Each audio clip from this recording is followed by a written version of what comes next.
Hello friends, आज हमने बनाए हैं राजमा और इनको मैंने माइक्रोवेव में ही बनाया है।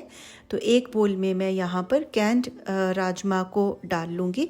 आप चाहें तो रॉ राजमा को 7 से 8 घंटा भिगोकर 8 से 10 मिनट तक माइक्रोवेव में उबाल के भी यूज़ कर सकते हैं। ये टोमेटो प्यूरी है जो मैंने फ्रेश टमाटर से बनाई है, लेकिन आप चाहें तो रेडीमेड टोमेटो प्यूरी या टोमेटो पेस्ट को यूज़ कर सकते हैं। यहाँ पर मैंने जिंजर गार्लिक का पाउडर लिया है। आप चाहें तो अवॉइड कर सकते हैं, मगर डालेंगे तो स्वाद अच्छा आएगा। और ये मसाला आपको ड्राई फॉर्म में किसी भी स्टोर में मिल जाएगा। अगर आप ट्रैवल करते हैं, घर से बाहर लंबे टाइम के लिए रहते हैं, तो डेफिनेटली हम घर के खाने को मिस करते हैं। बिल्कुल घर जैसा भुना हुआ टेस्ट तो नहीं आएगा, लेकिन काफ़ी अच्छा खाने लायक इसका स्वाद होता है। आप ट्राई कर सकते हैं। तो ये देखिए, हमने अपने सारे मसालों को इस बोल में डाल दिया है।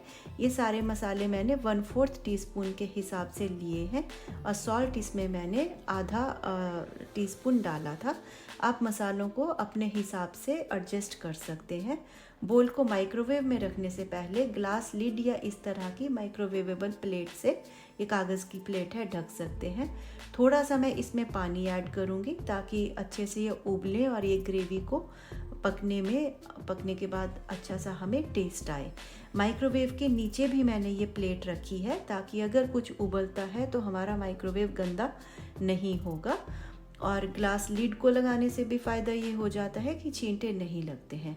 ये देखिए, 5 मिनट के बाद ये इस तरह से पककर आया है। स्पून से हम थोड़ा थोड़ा राजमा को प्रेस कर लेंगे। और यहाँ पर मैंने ये छोटा सा अनियन लिया है और उसको बहुत बारीक काटा है।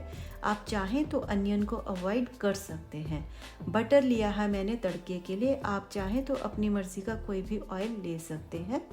बटर को मैंने पहले 1 मिनट के लिए माइक्रोवेव किया है, उससे ये मेल्ट हो गया। अब मैं इसमें गरम बटर में जीरा डाल दूंगी और इसको हल्के से मिला दूंगी। एक चीज़ का ध्यान रखें कि माइक्रोवेव में रखा गया हर बर्तन बहुत ज़्यादा गर्म होता है और ये ढक्कन जो हमने लिड लगाई है इसके ऊपर, इसके भी बड़ी तेज़ स्टीम निकलती है, तो अपने हाथों का भी ध्यान रखें। आई होप कि ये रेसिपी आपके लिए काफ़ी हेल्पफुल रहेगी और आप ट्राई करेंगे और कमेंट सेक्शन में मुझे बताएंगे कि आपका एक्सपीरियंस कैसा रहा। मैं हमेशा आपके कमेंट्स का इंतज़ार करती हूँ कि आप अपनी फ़ीडबैक मुझे देंगे, जो कि मेरे लिए बहुत अच्छी है इम्प्रूवमेंट करने के लिए।